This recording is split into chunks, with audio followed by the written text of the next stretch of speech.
പരിശുദ്ധാത്മാവേ സഹായക, നിരന്തരമെന്നെ സഹായിക്കണേ.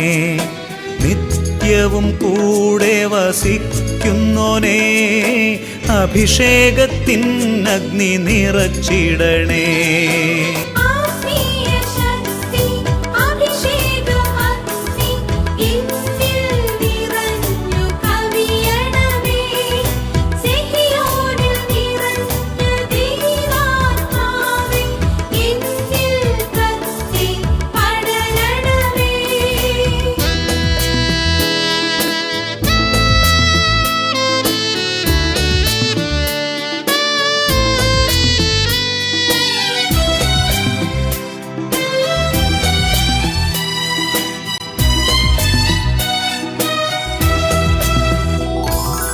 എന്നുള്ളിൽ നിറയുന്ന ദൈവിക ശക്തി ലൗകിക ശക്തിയെ തകർത്തിടുന്നു. പാപനീതി ന്യായ ബോധ്യങ്ങൾ ഹൃത്തിൽ നിറച്ചെന്നെ അഭിഷേചിക്കൂ. പരിശുദ്ധാത്മാവേ സഹായക, നിരന്തരമെന്നെ സഹായിക്കണേ.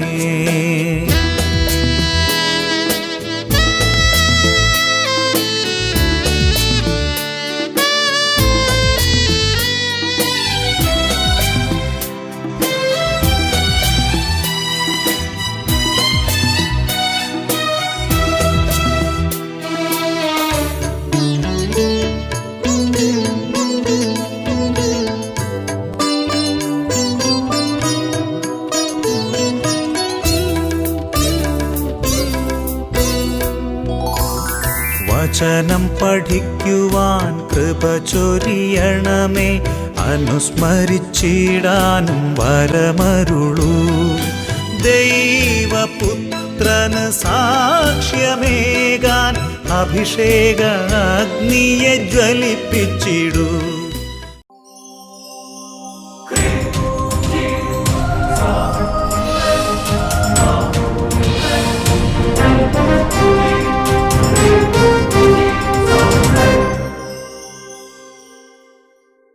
Hallelujah, praise the Lord. പ്രിയപ്പെട്ട സഹോദരങ്ങളെ, പരിശുദ്ധാത്മാവ് വരുമ്പോൾ പരിശുദ്ധാത്മാവ് നമ്മളെ പിതാവിൻ്റെ മകൻ, പിതാവിൻ്റെ മകൾ എന്ന നല്ല അനുഭവത്തിലേക്ക് നയിക്കും. ഇപ്പോൾ നമ്മൾ ഭയചകിതരും പരിഭ്രാന്തരും ദുർബലരും ഇടയിലില്ലാത്ത ആടുകളെ പോലെയുമാണ്. പരിശുദ്ധാത്മാവ് പ്രവർത്തിക്കാത്ത ഒരു വ്യക്തിയാണെങ്കിൽ ആ വ്യക്തിയെക്കുറിച്ച് ദൈവവചനപ്രകാരം നമുക്ക് മനസ്സിലാക്കാൻ സാധിക്കുന്നത് നിസ്സഹായൻ, പരിഭ്രാന്തൻ, ഇടയനില്ലാത്ത ആടുകളെ പോലെ അരക്ഷിതൻ എന്നാണ്. പരിശുദ്ധാത്മാവ് വന്നു കഴിഞ്ഞാൽ നമുക്ക് നല്ല സന്തോഷം, നല്ല ധൈര്യം, എല്ലാ കാര്യങ്ങളിലും ഒരു നിറവ് പരിശുദ്ധാത്മാവ് നമുക്ക് തരും. നമുക്കുള്ള എല്ലാ കുറവുകളും നിറവുകളായി മാറ്റുന്ന ആത്മാവാണ് പരിശുദ്ധാത്മാവ്. ഹല്ലേലൂയ. അതിനാദ്യം തന്നെ പരിശുദ്ധാത്മാവ് നമുക്ക് തരുന്ന ബോധ്യമാണ് നാം ദൈവമെന്ന് വിളിക്കുന്ന നമ്മുടെ പിതാവ്, നമ്മുടെ അപ്പൻ, നമ്മുടെ ദൈവം നമ്മുടെ അപ്പനാണെന്നൊരു അനുഭവം അങ്ങോട്ട് തരും. Price the Lord. ദൈവം നമ്മുടെ അപ്പനായി മാറിക്കഴിയുമ്പോൾ ദൈവത്തെ അപ്പാ എന്ന് വിളിക്കാനുള്ള ഒരു സ്വാതന്ത്ര്യം നമ്മുടെ ഉള്ളിൽ സംജാതമാകുമ്പോൾ അപ്പനും മകനും തമ്മിലൊരു ബന്ധം പോലെയുള്ള ഒരു ബന്ധം നമ്മുടെ ഉള്ളിൽ പരിശുദ്ധാത്മാവ് രൂപാന്തരപ്പെടുത്തി കഴിയുമ്പോൾ ജീവിതത്തിൻ്റെ എല്ലാ അരക്ഷിതാവസ്ഥയും മാറും. ഹല്ലേലൂയ. ജീവിതത്തിൻ്റെ എല്ലാ അരക്ഷിതാവസ്ഥയും, ഇന്ന് നമ്മൾ ചെറിയ ഒരു മുഴ കണ്ട ഉടനെ ഇത് ക്യാൻസറാണ്, ഒരു ടെൻഷനാണ്. ആ ടെൻഷൻ കൊണ്ട് ഉടനെ ഓടുമ്പോൾ ചെറിയ ചെറിയ ആശുപത്രി ഒന്നും പോയാൽ പോരാ, ഏറ്റവും ടോപ്പിൽ പോകണം, എന്നാലാണ് മാക്സിമം സംഭവിക്കുകയുള്ളൂ. അങ്ങനെ അവസാനം ഇവിടുന്ന് ആരോഗ്യത്തിന് പോയി. കുറച്ച് കഴിയുമ്പം എല്ലാം കുഴഞ്ഞ് നാശമായി. കീമോയും കഴിഞ്ഞ് എല്ലാം കഴിഞ്ഞ് അതിൻ്റെ ഒരു വർഷം 5-6 മാസം കഴിയുമ്പോൾ ആളെ റെഡിയായി കിട്ടും. ഞാൻ ഓർക്കുന്നുണ്ട്, അച്ഛൻ ഒരു സ്ഥലത്ത് ചെന്നപ്പോൾ ഒരു വ്യക്തി, ആ വ്യക്തി പറഞ്ഞ് നല്ല പുഞ്ചിരി, നല്ല സന്തോഷം. ഞാൻ ചോദിച്ചു, ഇങ്ങനെ സന്തോഷമുള്ളവരെ ഞാൻ വളരെ കുറച്ച് മാത്രമേ കണ്ടിട്ടുള്ളൂ, എന്താണ് ഈ സന്തോഷത്തിൻ്റെ പുറകിലുള്ള രഹസ്യം എന്ന് ചോദിച്ചു. അപ്പോഴാണ് പറഞ്ഞത് പരിശുദ്ധാത്മാവ്. ഞാൻ പറഞ്ഞു, എന്താണ് പരിശുദ്ധാത്മാവ്? ഞങ്ങൾക്കുണ്ടല്ലോ, പക്ഷേ നിങ്ങൾക്കൊരു പ്രത്യേക സന്തോഷമാണല്ലോ. അപ്പോൾ പറഞ്ഞു, അച്ഛനറിയാവും 37 വർഷം മുമ്പ് ക്യാൻസർ വന്നതാണ്, മരിക്കേണ്ട ആളാന്ന് പറഞ്ഞു. അപ്പോൾ അടുത്തുള്ള ഡോക്ടർമാരെല്ലാം കാണിച്ച് പറഞ്ഞു, ഇത് 4th സ്റ്റേജ്, ഇനി ഇതിനധികം ചികിത്സിച്ചിട്ട് കാര്യമില്ല, ഇനി പെട്ടെന്ന് കുറേ സാധനമെല്ലാം മുറിച്ച് കളഞ്ഞിട്ട് പിന്നെ കുറേ സാധനം ഭയങ്കര അത്യന്താധുനിക ചികിത്സകൾ ചെയ്താൽ കുറച്ച് എക്സ്റ്റെൻഡ് ചെയ്യാം ജീവിതത്തിലേ ഉള്ളൂ, മരിക്കും എന്നുള്ള കണ്ടീഷനിലെത്തി. ഉടനെ ഈ സംഗതി ഇദ്ദേഹം പറഞ്ഞു, ഞാൻ മാമൂസ് മുങ്ങിയ ആളാന്ന് പറഞ്ഞു, എനിക്ക് പരിശുദ്ധാത്മാവുണ്ടെന്ന് പറഞ്ഞു. അപ്പോൾ അവർക്ക് മനസ്സിലാവില്ല എന്താ ഇയാൾ പറയണതെന്ന്. ക്യാൻസറും പരിശുദ്ധാത്മാവും തമ്മിൽ എന്ത് ബന്ധം? അതായത് ശരിക്കും പരിശുദ്ധാത്മാവ് ഉണ്ടെങ്കിൽ ക്യാൻസർ വന്ന ടെൻഷൻ ഉണ്ടായില്ല, പ്രൈസ് ദി ലോർഡ്, ഭയം ഉണ്ടായില്ല. ഹല്ലേലൂയ. ഇത് 4th സ്റ്റേജ്. ഡോക്ടർമാർ നേർക്കുന്ന പറഞ്ഞു, മരണത്തിന് ഒരുക്കിക്കൊണ്ടിരിക്കുകയാണ് അപ്പുറത്ത്. ഇവിടെ പറയുകയാണെങ്കിൽ പരിശുദ്ധാത്മാവ് ഉണ്ടെന്ന് പറഞ്ഞ് ഇയാൾ ചിരിക്കുക, നല്ല സന്തോഷിച്ചിരിക്കുക. അപ്പോൾ ചോദിച്ചു, എന്താ വിഷയം എന്ന് ചോദിച്ചു. അപ്പോൾ പറഞ്ഞു, അതെ, എനിക്കൊരപ്പനുണ്ട്, എൻ്റെ അപ്പൻ്റെ പേരാണ് ദൈവം, മനസ്സിലാക്കിക്കൊള്ളാൻ പറഞ്ഞു. അപ്പോൾ അതിനെന്താ പ്രശ്നം? അപ്പൻ ദൈവമാണെന്നാ പറഞ്ഞില്ല, ക്യാൻസർ വന്നാൽ ചത്തുപോകുമെന്ന് പറഞ്ഞു. അപ്പൻ അവിടെ ഇരിക്കുകയുള്ളൂ, നിങ്ങൾ ക്യാൻസർ വന്ന് തട്ടിപ്പോകുമെന്ന് പറഞ്ഞു. അപ്പോൾ അദ്ദേഹം പറഞ്ഞ്, എൻ്റെ അപ്പൻ അറിയാതെ ഒരു മുടിയിഴ അനങ്ങിയാലെന്ന് പറഞ്ഞു. ക്യാൻസർ അല്ല, പട്ടാളമല്ല, പോലീസല്ല, സുനാമി അല്ല, കൊടുങ്കാറ്റല്ല, ഇടിവെട്ടല്ല, തീപിടുത്തമല്ല, ഗ്യാസ് കുറ്റി പൊട്ടിത്തെറിക്കലല്ല, എന്തു തന്നെ വന്നാലും ശരി, എൻ്റെ അപ്പൻ അനുവദിക്കാതെ എൻ്റെ ഒരു മുടിയിഴ അനങ്ങിയാലെന്ന് പറഞ്ഞു. ഇത് വായിച്ചും പഠിച്ചുകൊണ്ടാണ് അനുഭവം. അല്ല മക്കളെ, ഉള്ളിയിരിക്കുന്ന പരിശുദ്ധാത്മാവ് തരുന്ന അനുഭവം ഉണ്ടെങ്കിൽ അങ്ങനെ ധൈര്യം ഉണ്ടാവുള്ളൂ. അതുകൊണ്ട് പറഞ്ഞു, എനിക്ക് ഉടനെ ഒന്നും വലിയ എൻ്റെ അവയവങ്ങളൊന്നും വെട്ടിമുറിച്ചുള്ള ചികിത്സയൊന്നും ചെയ്യണ്ട, എനിക്കിപ്പം വേദന ഉണ്ടെങ്കിൽ ആ വേദന മാറാനുള്ള എന്തെങ്കിലും ഇഞ്ചക്ഷൻ തരിക. ജലദോഷം വന്നാൽ ഗോൾഡിനുള്ള ഇഞ്ചക്ഷൻ അല്ല സാധനം ഉണ്ടല്ലോ, എന്താ പേര്, ആ ഗുളിക കഴിക്കുന്ന മാതിരി, അല്ലാതെ വലിയ മേജർ ഇതൊന്നും വേണ്ട. എൻ്റെ അപ്പം മരിക്കാൻ നിശ്ചയിച്ച സമയത്ത് ഞാൻ മരിക്കും. നിങ്ങൾ എന്തെല്ലാം എന്നെ സ്വർണ്ണ അറയെ കൊണ്ട് പൂട്ടി വെച്ചാലും ശരി, എൻ്റെ അപ്പം മരിക്കാൻ പറഞ്ഞിട്ടുണ്ടെങ്കിൽ അന്ന് ഞാൻ മരിക്കും, ആരൊക്കെ എന്തൊക്കെ ചെയ്താലും. ഇനി നിങ്ങൾ എന്തെല്ലാം എന്നെ എത്ര അവഗണിച്ചിട്ടാലും ശരി, എന്ത് ചെയ്താലും ശരി, എൻ്റെ അപ്പൻ മരിക്കാൻ നിശ്ചയിച്ചിട്ടില്ലെങ്കിൽ ഞാൻ മരിക്കില്ല. എൻ്റെ ഓരോ തലമുടി ഇഴയും എണ്ണപ്പെട്ടിരിക്കുകയാണ്. എൻ്റെ അപ്പൻ എൻ്റെ മുമ്പിലുണ്ട്, എൻ്റെ അപ്പൻ എൻ്റെ പുറകിലുണ്ട്, എൻ്റെ അപ്പൻ എൻ്റെ മുകളിലുണ്ട്, നിങ്ങൾ മനസ്സിലാക്കണമെന്ന് പറഞ്ഞ്. ബൈബിളിലെ വചനമാണ്. ഇതിപ്പോൾ നമ്മൾ വെറുതെ വചനം മാത്രം വായിക്കുമ്പോൾ ഈ പരിശുദ്ധാത്മാവ് വന്നിട്ട് ഈ വചനം ഭയങ്കര ഒരു അനുഭവം നമ്മുടെ ഉള്ളിലുണ്ടാവും. 139 സങ്കീർത്തനത്തിൽ 2 മുതൽ 6 വരെയുള്ള തിരുലിഖിതങ്ങൾ, 139 സങ്കീർത്തനത്തിൽ 2 മുതൽ 6 വരെയുള്ള തിരുലിഖിതങ്ങൾ. ഞാൻ ഇരിക്കുന്നതും എഴുന്നേൽക്കുന്നതും അവിടുന്ന് അറിയുന്നു, എൻ്റെ വിചാരങ്ങൾ അവിടുന്ന് അകലെ നിന്ന് മനസ്സിലാക്കുന്നു, എൻ്റെ നടപ്പും എൻ്റെ കിടപ്പും അവിടുന്ന് കണ്ടുകൊണ്ടിരിക്കുകയാണ്, എൻ്റെ മാർഗങ്ങൾ അങ്ങേക്ക് നന്നായി അറിയാം. ഒരു വാക്ക് എൻ്റെ നാവിലെത്തുന്നതിന് മുമ്പ് തന്നെ കർത്താവേ അത് അവിടുന്ന് അറിയുന്നു. എൻ്റെ മുമ്പിലും എൻ്റെ പുറകിലും അവിടുന്ന് എനിക്ക് കാവൽ നിൽക്കുന്നു. Price the Lord. സ്വർഗസ്ഥനായ അപ്പൻ എൻ്റെ മുമ്പിലും എൻ്റെ പുറകിലും എനിക്ക് ചുറ്റിലും എനിക്ക് കാവൽ. സാധാരണ ഒരാളല്ല കാവൽ നിൽക്കണത്, മിഖായേൽ മാലാഖ അല്ല കാവൽ. അതുവരെ എനിക്ക് ഈ പരിശുദ്ധാത്മാവ് പ്രവർത്തിക്കുന്നവരെ എനിക്ക് മിഖായേൽ മാലാഖ കാവൽ നിൽക്കണമെന്ന് എൻ്റെ ധാരണ. കാവൽ മാലാഖ ഉണ്ടെന്നുള്ളതാണ്. എന്നാൽ പരിശുദ്ധാത്മാവ് പ്രവർത്തിച്ചു കഴിയുമ്പോൾ അപ്പൻ്റെ മടിയിൽ ഇരിക്കുന്ന പരിശുദ്ധ ത്രിത്വത്തിന് ഉള്ളിലിരിക്കുന്ന ഒരാളായിട്ട് നമുക്ക് തോന്നുള്ളൂ. വായിച്ചു നോക്കിക്കേ, എൻ്റെ മുമ്പിലും എൻ്റെ പുറകിലും അവിടുന്ന് എനിക്ക് കാവൽ നിൽക്കുന്നു, അവിടുത്തെ കരം എൻ്റെ മേലുണ്ട്. ഈ അറിവ് എന്നെ വിസ്മയിപ്പിക്കുന്നു. എനിക്ക് അപ്രാപ്യമാം വിധം ഉന്നതമാണ് ഈ അറിവ്. ഇത് പരിശുദ്ധാത്മാവ് ഉണ്ടെങ്കിൽ മാത്രമേ നമ്മുടെ ഉള്ളിലൊരു അനുഭവമുള്ളൂ. അല്ലാത്തവർക്ക് പാഠപുസ്തകത്തിലെ അറിവാണ്, അതങ്ങനെ ഇരിക്കും, വേദപാഠം പഠിച്ച അറിവ് മാത്രമേ ഉള്ളൂ. രോഗം വരുമ്പോൾ ടെൻഷൻ പിടിച്ച് കണ്ണ് തുറിച്ച് ആകെ ഗതികളും. പ്രൈസ് ദി ലോർഡ് എന്നൊക്കെ പറഞ്ഞേ ഹല്ലേലൂയ, ഹല്ലേലൂയ. എന്നാൽ ആ മനുഷ്യൻ പറഞ്ഞു, 37 വർഷം മുമ്പ് ആ മനുഷ്യൻ പറഞ്ഞു, ഒരു മനുഷ്യൻ ജനിച്ചാൽ മരിക്കണം. ഒരു സസ്യമാണെങ്കിൽ അതിൻ്റെ ഇലകൾ കൊഴിയും, പുതിയ ഇലകൾ ഉണ്ടാവും. ജനിക്കുക, മരിക്കുക, ഉണ്ടാകുക, ചീഞ്ഞു പോവുക, ഇത് പ്രകൃതിയുടെ നിയമമാണ്. അതുകൊണ്ട് നിങ്ങൾ എൻ്റെ ശരീരത്തിൽ കണ്ടമാന അഭ്യാസമൊന്നും ചെയ്യേണ്ട. അല്ല തലവേദനയ്ക്കോ നടുവേദനയ്ക്കോ എന്തെങ്കിലും മരുന്ന് എനിക്ക് തന്നാൽ മതി. ക്യാൻസർ ആണെങ്കിൽ അവിടെ ഇരുന്നോട്ടെന്ന് പറഞ്ഞ്, ഞാൻ മരിക്കാൻ എനിക്ക് സന്തോഷമാണ്, എൻ്റെ അപ്പൻ്റെ അടുത്തേക്ക് പോകാൻ എനിക്ക് ഇഷ്ടമാണെന്ന് പറയും. Price the Lord.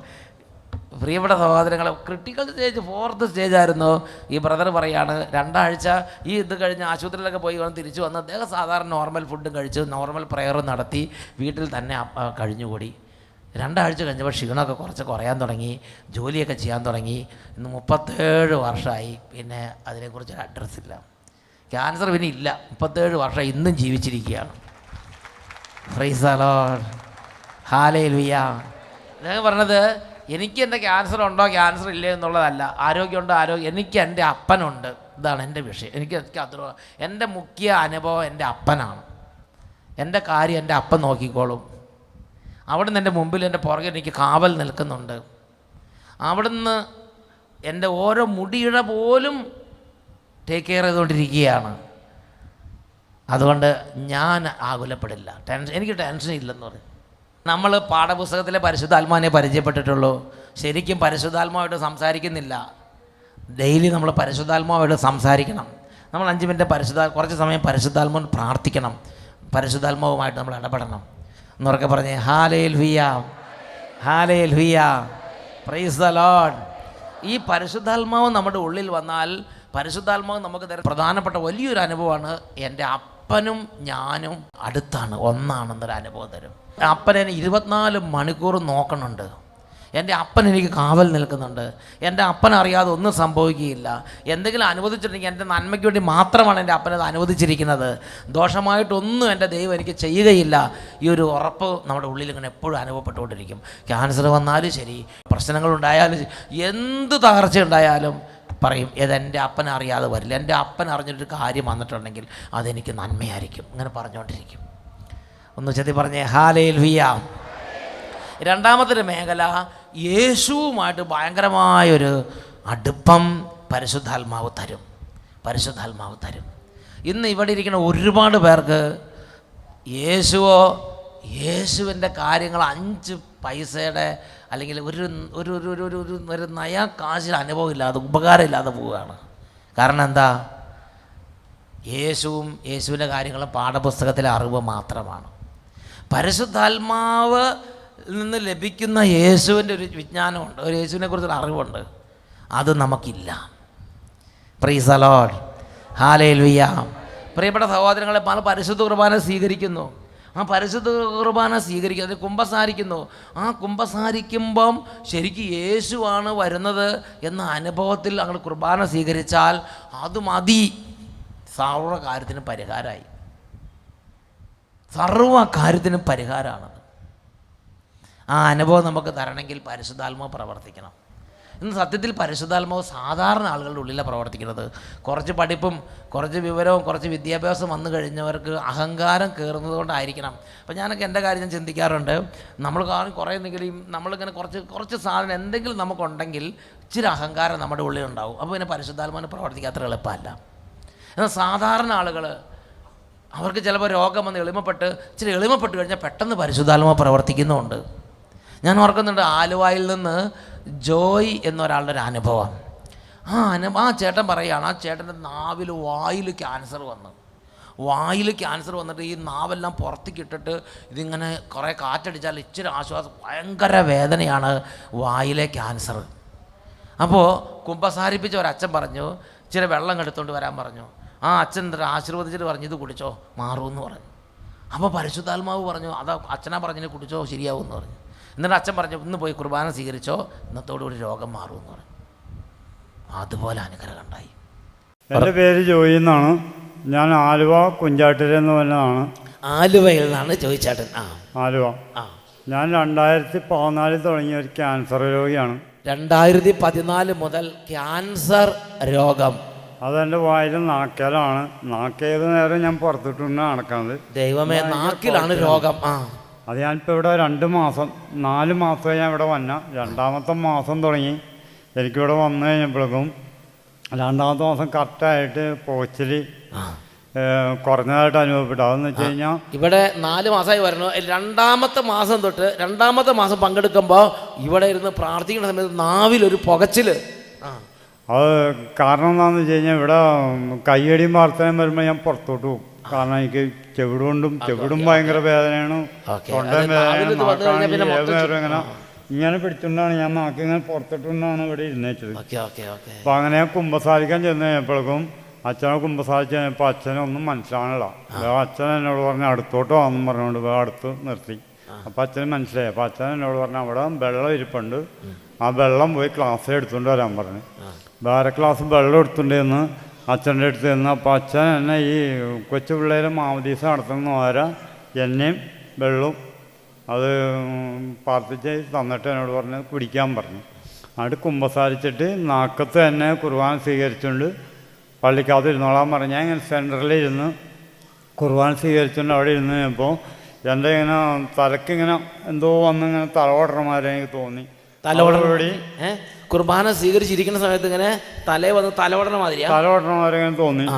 അത് കഴിഞ്ഞ് ഞാൻ കുർബാനയൊക്കെ കഴിഞ്ഞ് ഞാൻ പുറത്തിറങ്ങിയപ്പോൾ എനിക്ക് നല്ലൊരു ഇത് എനിക്ക് എൻ്റെ മനസ്സിൽ തോന്നി.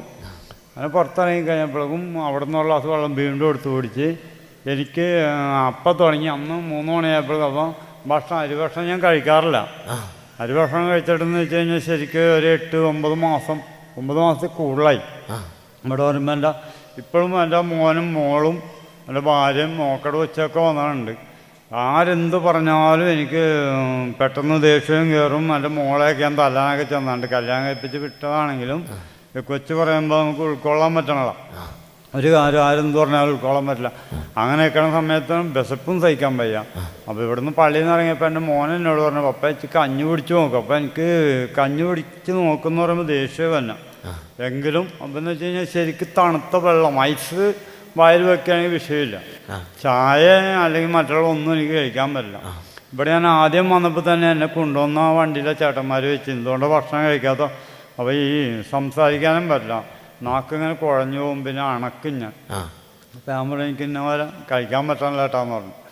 അപ്പോൾ ആ ചേട്ടനാണ് പറഞ്ഞത് 2ാമത്തെ മാസം എന്നോട് പറഞ്ഞു, ജോയി ഇങ്ങനെ ക്യാൻസറിനെ പറ്റി ഇവിടെ അച്ഛൻ വിളിച്ചു പറഞ്ഞിട്ടുണ്ട്, തൻ്റെ അസുഖം പൂർണ്ണമായിട്ട് മാറിയെന്ന് തോന്നണമെന്ന് പറഞ്ഞു. പക്ഷേ എനിക്കിപ്പം 3 മാസം 4ാമത്തെ മാസമാണ് ഞാൻ ഈ വന്നത്. ഇപ്പം 3ാം മാസം തുടങ്ങി ഞാൻ മര്യാദക്ക് ഭക്ഷണം കഴിക്കാനുണ്ട്. എൻ്റെ പൂർണ്ണമായിട്ട് അസുഖം മാറിയെന്നുള്ളതാണ് എൻ്റെ വിശ്വാസം.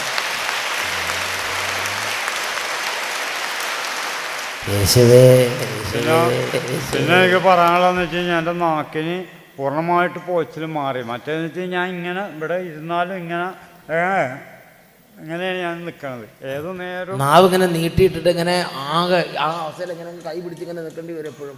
അത് മാറി അല്ലേ? അതെ. ഞാൻ വണ്ടിക്ക് പോകുമ്പോഴേക്കും ഹെൽമെറ്റ് വെച്ചിട്ട് നാക്ക് ഇങ്ങനെ പുറത്തോട്ടിടും. ഹെൽമെറ്റ് ഏത് നേരം ഹെൽമെറ്റ് തലയുണ്ടാവും. അപ്പോൾ എന്ന് വെച്ച് കഴിഞ്ഞാൽ ഹെൽമെറ്റ് ഒക്കെ ആണെങ്കിൽ നാക്ക് എനിക്ക് സുഖമായിട്ട് പുറത്തിടാം. അപ്പം ഈ കാറ്റ് കൊണ്ട് ഉള്ളിലാ പോച്ചിൽ മാറിക്കിട്ടും. അതിന് വേണ്ടിയിട്ട് ഞാൻ അങ്ങനെ ചെയ്യണം. അപ്പോൾ എന്നെ പലവരും എന്നെ കളിയാക്കിയിട്ടുമുണ്ട്. കാരണം ഈ നാക്ക് ഇങ്ങനെ പുറത്തിട്ട് നിൽക്കുമ്പോൾ ആൾക്കാർ കാണുമ്പോൾ ഇങ്ങനെ പല ചിന്തയാണ് ആൾക്കാർ. പലരും ചോദിച്ചിട്ടുണ്ട് എന്നോട്. ദൈവത്തിന് അനുഗ്രഹം കൊണ്ട് എനിക്ക് മാറി. നോക്കി ഇങ്ങനെ ഏത് നേരം ഹെൽമെറ്റ് വെച്ച് നാവും പുറത്തിട്ട് മോട്ടോർ സൈക്കിൾ ഓടിച്ച് കാറ്റടിപ്പിച്ച് ഭയങ്കര ഒരു അവസ്ഥയായിരുന്നു.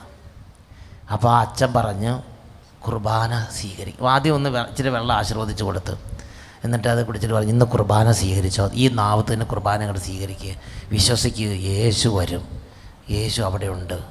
ആ ചേട്ടൻ അതൊരു എളിമ കിട്ടി. നമ്മൾ കുർബാന സ്വീകരിക്കേണ്ട, പക്ഷേ എളിമയൊക്കെ ഉണ്ടോ എന്നറിയില്ല. എന്തായാലും ആ ചേട്ടൻ നല്ലൊരു എളിമ കിട്ടി. വിശ്വസിച്ച് ആ അച്ഛൻ പറഞ്ഞ് വിശ്വസിച്ച് അന്നേക്കന്ന് പുകച്ചിലിന് വ്യത്യാസം ഉണ്ടായി.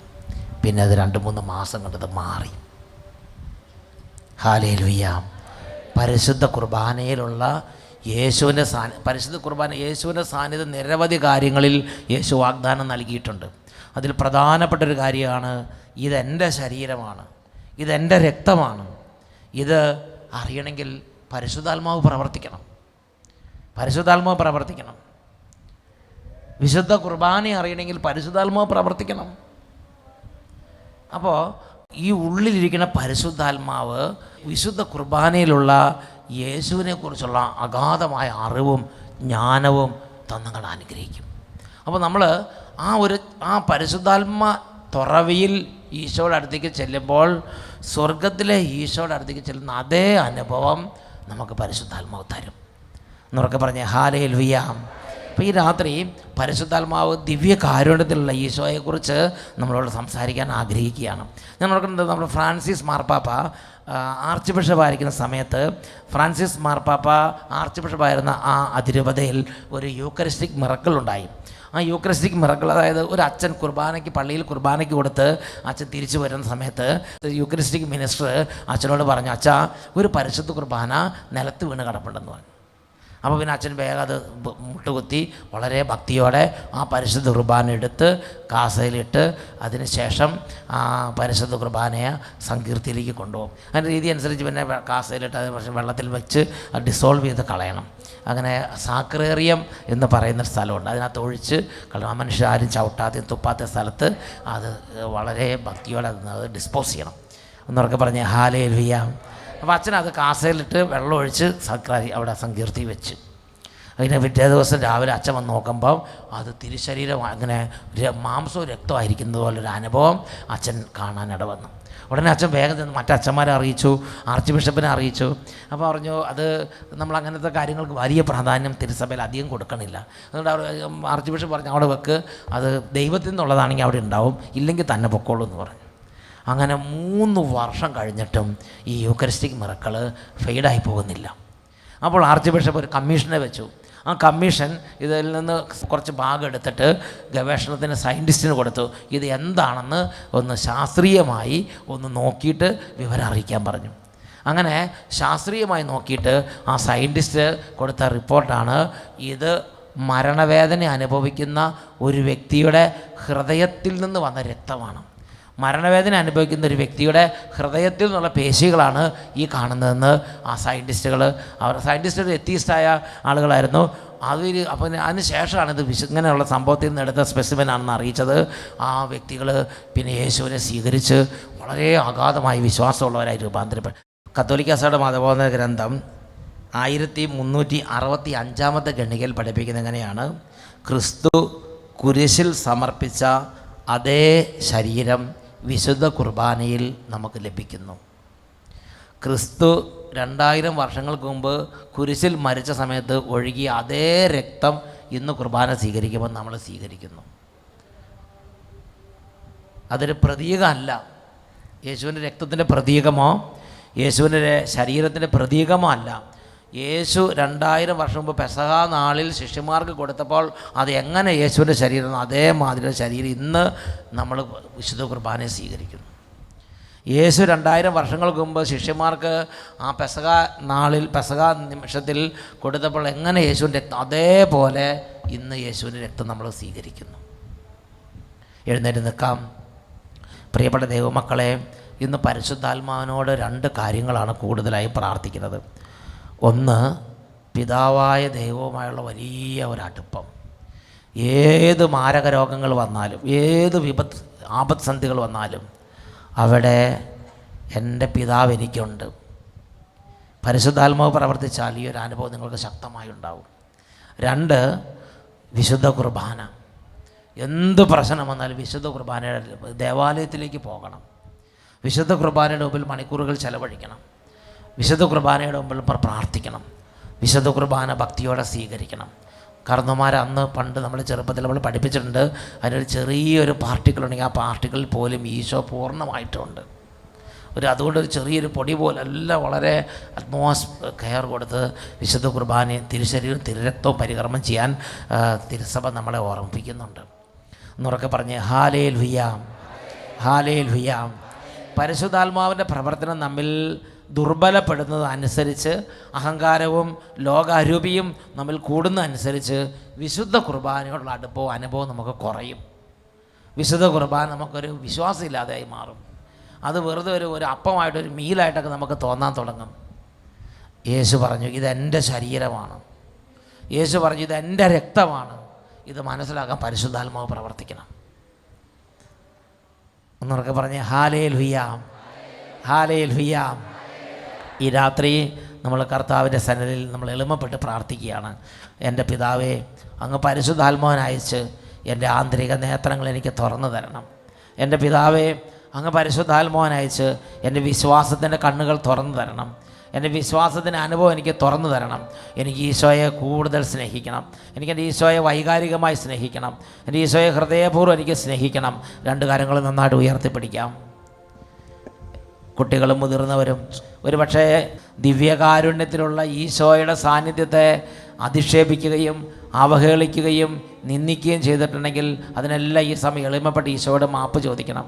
അതിനെതിരെ ദൂഷണം പറയുകയും അതിനെതിരെ പരിഹാസം പറയുകയും അതിനെതിരെ പലതരത്തിലുള്ള നെഗറ്റീവ് കാര്യങ്ങൾ സംസാരിക്കുകയും ചെയ്ത് മറ്റുള്ളവരുടെ വിശ്വാസങ്ങൾ കളഞ്ഞിട്ടുണ്ടെങ്കിൽ ഇന്ന് രാത്രി കർത്താവിൻ്റെ സന്നിധിയിൽ മാപ്പ് ചോദിക്കുക. അതിനുശേഷം കർത്താവിൻ്റെ വിശ്വാസം വർദ്ധിപ്പിക്കണമെന്ന് പ്രാർത്ഥിക്കുക. കരങ്ങൾ ഉയർത്തി സ്തുതിക്കുന്നു. Hallelujah, hallelujah, hallelujah, hallelujah, hallelujah, hallelujah, hallelujah, hallelujah, hallelujah, hallelujah, hallelujah. സ്നേഹപിതാവേ, അങ്ങ് പരിശുദ്ധാത്മാവിനെ അയച്ച് എൻ്റെ കണ്ണുകൾ തുറന്നു തരണമേ. സ്നേഹപിതാവേ, അങ്ങ് പരിശുദ്ധാത്മാവിനെ അയച്ച് എൻ്റെ ഹൃദയം തുറന്നു തരണമേ. കരങ്ങൾ ഉയർത്തി ഉച്ചത്തിൽ വിളിക്കുന്നു. സ്നേഹപിതാവേ, സ്നേഹപിതാവേ, കണ്ണുകൾ തുറന്നു തരണേ. ഹൃദയം തുറന്ന് ഉച്ചത്തിൽ സ്നേഹപിതാവേ, ആവാ പിതാവേ, കണ്ണുകൾ തുറന്നു തരണേ. പരിശുദ്ധാത്മാവേ, കണ്ണുകൾ തുറന്നു തരണേ. എനിക്ക് യേശുവിനെ കാണണം, എനിക്ക് യേശുവിനെ കാണണം, എനിക്ക് യേശുവിനെ കാണണം, എനിക്ക് യേശുവിനെ കാണണം.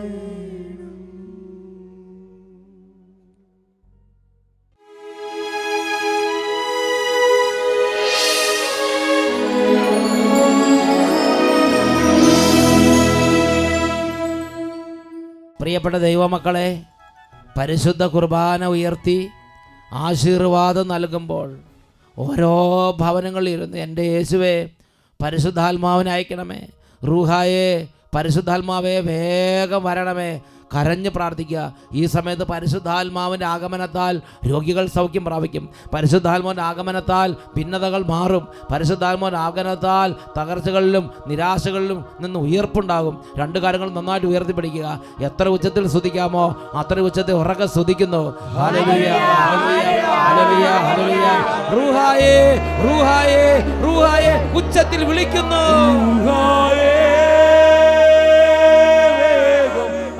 ആഗതനാകണമേ, റൂഹായേ, റൂഹായേ, വേഗം ആഗതനാകണമേ, റൂഹായേ, പരിശുദ്ധാത്മാവേ, പരിശുദ്ധാത്മാവേ, പരിശുദ്ധാത്മാവേ, പരിശുദ്ധാത്മാവേ, ഹല്ലേലൂയ, ഹല്ലേലൂയ, ഹല്ലേലൂയ. ആഗതനാകണമേ.